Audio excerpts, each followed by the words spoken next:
Así que vamos a abrir y tener un chance de hacer varias preguntas. Así que el primero, ¿quién le gustaría hacer una pregunta acá? Okay. Hi, my name is Victoria. Specifically for Mark and Rodney, for you guys, what inspired you? What would you say was your main inspiration to get into the world of comics? For me, getting into comics was something out of high school. I was a comic book reader as a teenager, and I used to copy over with tracing paper all the covers. I ruined all my comics by doing that because I had lines on all my Silver Surfers and all those comics. But when I went to the School of Visual Arts in New York City, at one point I was thinking about going to film school.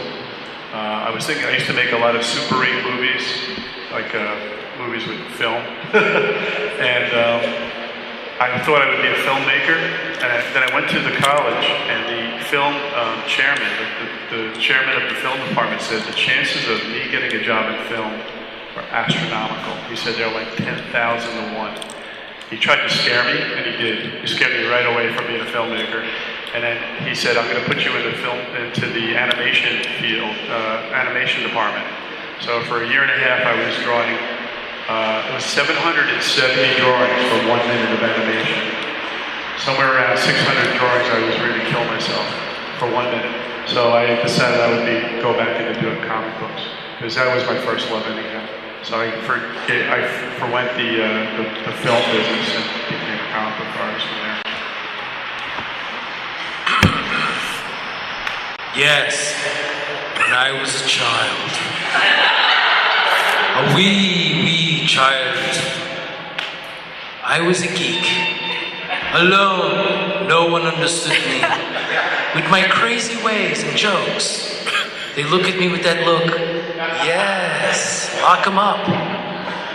So I spent a lot of time alone, and the only thing I had were comic books and the superheroes and that world. And I picked up the minute I found my first Marvel comic book, I was hooked. And when I mean I was hooked, I nosedived. I could not get enough of Marvel. I found the rack, used to have the newsstands racks, I spin that thing and go and run home and absorb the Marvel world, you know, and some of the DC world, but more Marvel actually. And it was my only escape. I lived Marvel in my head. I mean, as a child, that's all I cared about was comic books. The only thing that understood me. That's how I felt.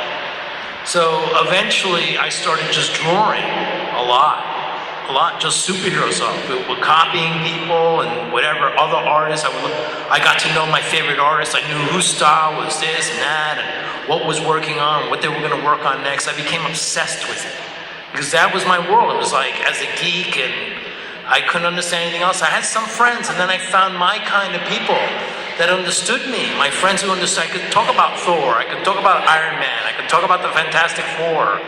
And they understood, and I kept drawing it. And even back when we found this one comic book shop where the owner just didn't mind us hanging around. And me and my friends would actually go play, games, board games too, Dungeons and Dragons and everything. So comic books kind of helped me find my people, And I loved it. And my friend and he actually wrote a comic, and I drew it, and we stapled it together, and the store owner was so nice, he let us sell it for $0.25 in the store. So we actually sold one, and I kept telling the guy, I'm going to be a comic book artist one day. And he was like, yeah, kid, whatever, just keep buying my comics. But he was actually a nice guy who actually cared about us and actually took us to baseball games and whatever. And my friends were my best friends in the world because they loved comics the way I love comics, and it was my whole world. And eventually, I started realizing that I can be, there is a job as a cartoonist. People would think you're crazy, but I just kept focusing on it and doing samples. And I went to art and design high school where there were other artists too that loved to draw comics, and I found even more people that liked what I did. And I'm like, well, we can do this. We can figure out how to get in to be a comic book artist. And once I went to the high school, I just became an apprentice of Mark Rodney, and I saw someone making a living as a comic book artist, I became even more obsessed with it. And eventually that's how I ended up. It was just finding the people that liked what I did and sticking together as a group and drawing together and getting better and aiming for the dream to become a comic book artist.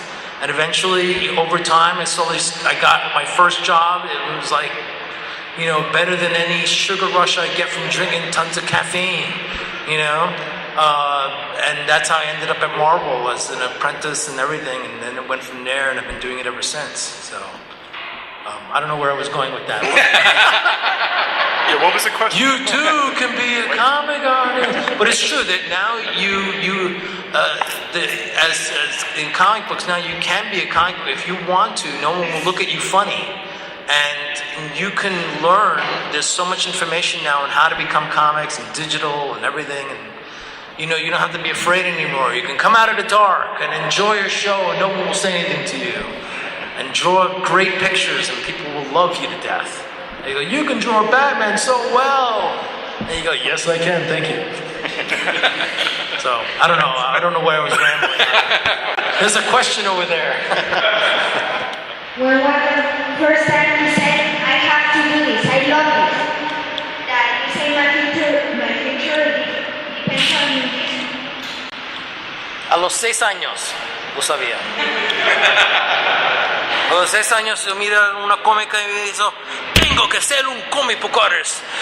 Me voy a morir tratando de hacer comic book artist. Y hay muchas veces dentro de este tiempo te crees que no lo va a pasar, pero puede pasar si lo crees en la mente, se puede pasar.